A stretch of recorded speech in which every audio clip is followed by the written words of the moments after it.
नमस्कार, मैं आपके साथ मुरली मनोहर।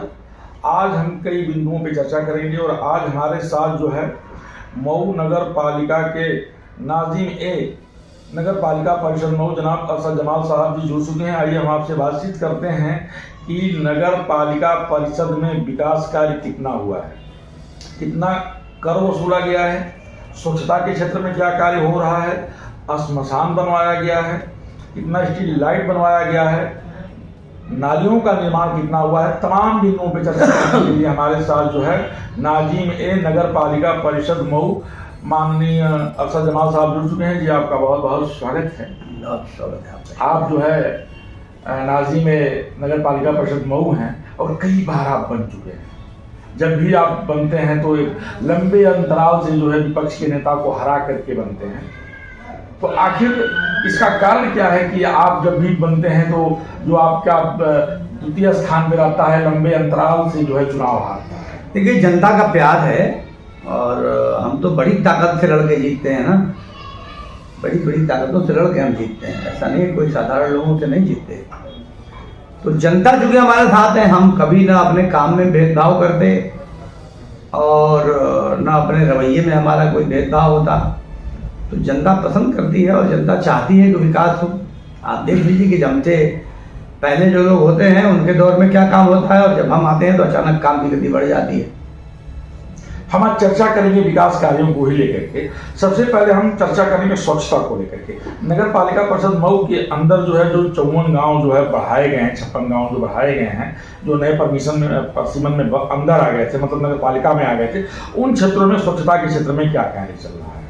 देखिए, अभी जो नए क्षेत्र आए हैं सीमा विस्तार के बाद, तो 40 स्क्वायर किलोमीटर में पहले नगर पालिका थी, 80 स्क्वायर किलोमीटर का विस्तार होकर अब 120 स्क्वायर किलोमीटर नगर पालिका हो गई है। तो सफाई को लेकर उन क्षेत्रों में जो सीमा विस्तार के बाद आए हैं काम तो शुरू ही हो गया है, लेकिन वहाँ सफाई से ज़्यादा आवश्यकता है विकास निर्माण कार्यों की, जैसे पेयजल की है, जल निकासी की है, रास्तों की है। चूँकि वो तो गांव समाज में था तो 50 साल से उन क्षेत्रों में काम तो हुआ नहीं है। तो बहुत तेजी से उन नए क्षेत्रों में विकास कार्य किए जा रहे हैं और अभी 2.5 साल भी होने को बाकी है, 1 महीना। लेकिन आप जाएंगे तो कोई ऐसा क्षेत्र नहीं है जहां हमने अपनी पहुंच न बना ली हो और जहां चंद ईंटें न रखी हो। तो बहुत तेजी में विकास कार्य चल रहा है। सफाई को लेकर अभी उन क्षेत्रों में बहुत आवश्यकता नहीं है, लेकिन जितनी आवश्यकता है हर जगह हम लोगों ने टीम तैनात कर दी है, जमादार तैनात कर दिया है। तो सफाई का काम भी उन क्षेत्रों में हो रहा है।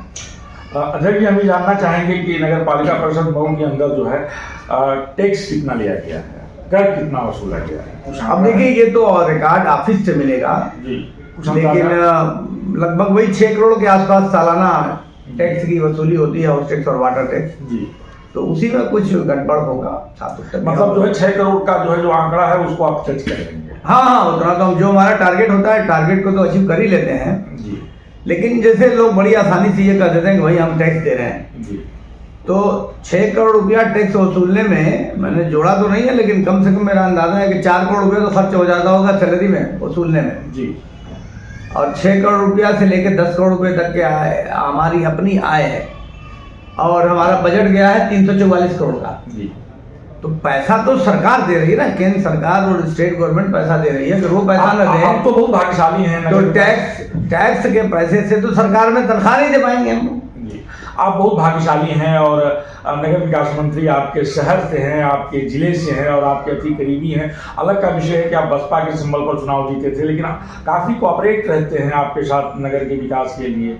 आपको क्या लगता है? देखिए, जो भी पद पे होता है, चाहे वो स्टेट गवर्नमेंट के पद पे हो चाहे मऊ के पद पे हो, तो हर किसी की इच्छा होती है कि मैं पद पे आया हूं तो ज़्यादा से ज़्यादा विकास कार्य करूं। अब ये कि जब तालमेल सही नहीं बैठता तो विकास नहीं हो पाता, क्योंकि सबको ज़रूरत है, किसी को नीचे के लोगों की ज़रूरत है, किसी को ऊपर के लोगों की ज़रूरत है। लेकिन मुझे याद है कि मैं पहली बार जब हुआ था तो उस वक्त नगर विकास मंत्री वो थे लालजी टंडन जी। तो उनके ज़माने में भी हमने खूब काम कराया। फिर उसके बाद तो समाजवादी पार्टी की सरकार बनी, तब हम थे। फिर बीजेपी की सरकार है तो माननीय ए.के. शर्मा जी हैं। लेकिन ये कि ए.के. शर्मा जी जैसा नगर विकास मंत्री और इतना जल्दी काम कराने वाला कोई व्यक्ति मिलना बहुत मुश्किल है।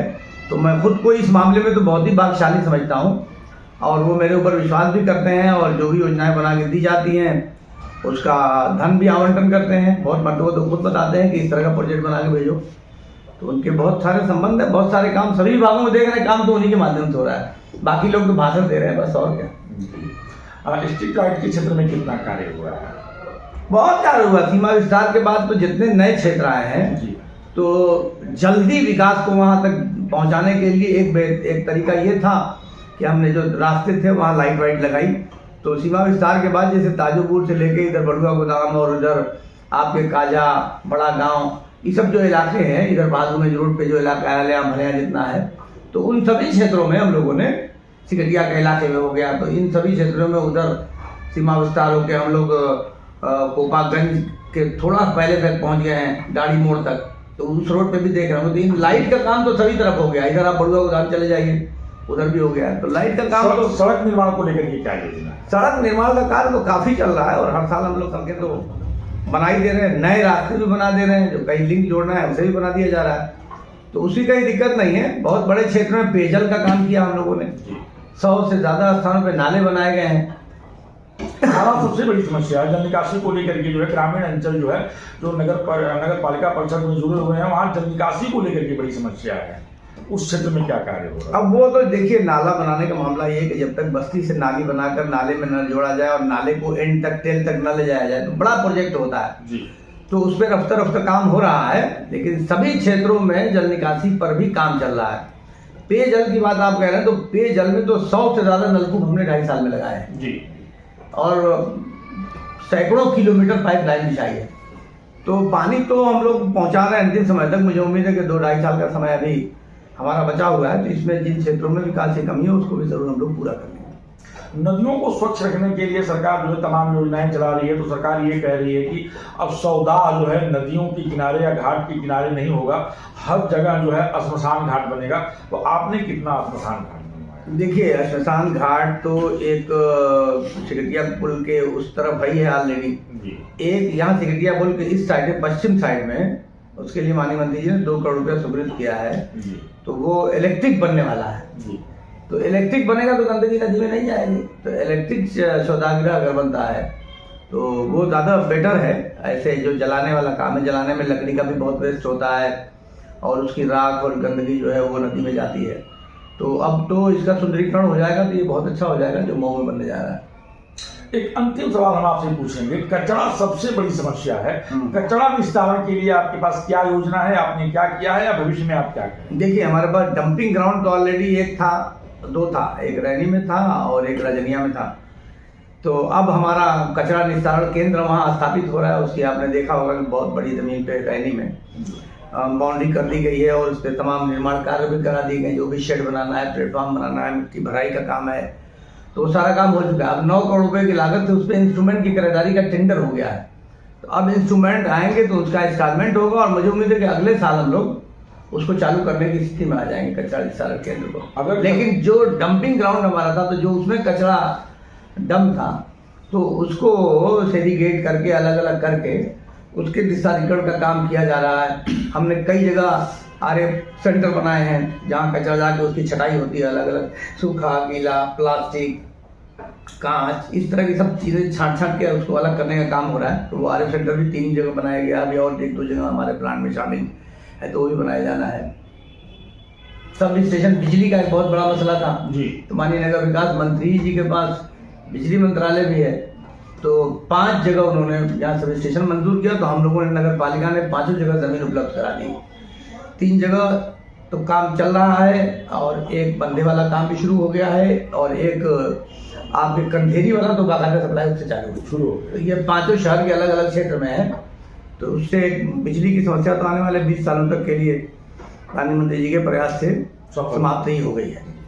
तो आप सुन रहे थे वजीर आलम जनाब अरशद समाल साहब को। आपने स्पष्ट शब्दों में बताया कि कचरा निस्तारण जो पूरे भारत की सबसे बड़ी समस्या है, मऊ में उससे निपटने के लिए जो है कचरा निस्तारण केंद्र बन चुका है। और ईश्वर अगर चाहते हैं, भगवान अगर चाहते हैं, तो आने वाले 1 साल में वो कार्य शुरू कर देगा। और 5 यहाँ सब स्टेशन विद्युत विभाग का बनाया गया है, जिसमें 1 से सप्लाई भी शुरू हो गया है। आने वाले 20 सालों में जो है लोगों को विद्युत से जो है निजात मिल जाएगा। जो विद्युत विभाग की सबसे बड़ी समस्या थी सप्लाई को लेकर के, उससे लोगों को निजात मिल जाएगा। यहाँ इलेक्ट्रिक सौदा बनवाने की पूरी योजना हो गई है, 2 करोड़ रुपया जो है उसमें मंजूर भी हो गया। भगवान घाटों पर सब घाटों के सुंदरीकरण का भी काम चल रहा है। अभी देखिए मेरे सामने ही प्रोजेक्ट मंजूर है, घाटों के सुंदरीकरण का कार्य चल रहा है। और अभी जैसा कि जो है जैसे शनिदेव मंदिर के पास घाट एक बनना है 1 करोड़ 85 लाख रुपए की लागत से। फिर उसके बाद जो अवस्थित संगत घाट मंदिर में अवस्थापना सुविधाओं के लिए कार्य होना 1 करोड़ 81 लाख रुपए की लागत से। शीतला माता मंदिर में भी कुछ निर्माण है। ये सरकार की एक योजना बंधन योजना है, तो उसके लिए 7 करोड़ के आसपास माननीय मंत्री जी ने मंजूर किया है, तो वो टेंडर प्रक्रिया में है और ये काम जल्दी मुझे उम्मीद है अगले महीने शुरू हो जाएगा। बंधन योजना के तहत सफाई में आपने पूछा था, तो सफाई में 738 निकाय हैं पूरे उत्तर प्रदेश में जी, और मऊ सफाई के मामले में 12वें स्थान पे है। तो बड़ी उपलब्धि मैं इसको मानता हूँ, लेकिन उस 12वें स्थान को हमको धीरे धीरे कम से कम चौथे नहीं, पहले पे तो मैं नहीं दावा कर सकता, लेकिन चौथे 5वें स्थान पे रहना चाहते हैं, प्रयास करेंगे। तो आप सुन रहे थे वजीर आलम जनाब असद जमाल साहब को। आपने जो है अपने नगर क्षेत्र में काफी विकास किया है और बच्चे 2.5 साल के शासनकाल में भी आपका यह लक्ष्य है कि ढेर सारे विकास कार्य हों। मुरली मनोहर के साथ बने रहिए, मैं साथ देखते रहिए। धन्यवाद।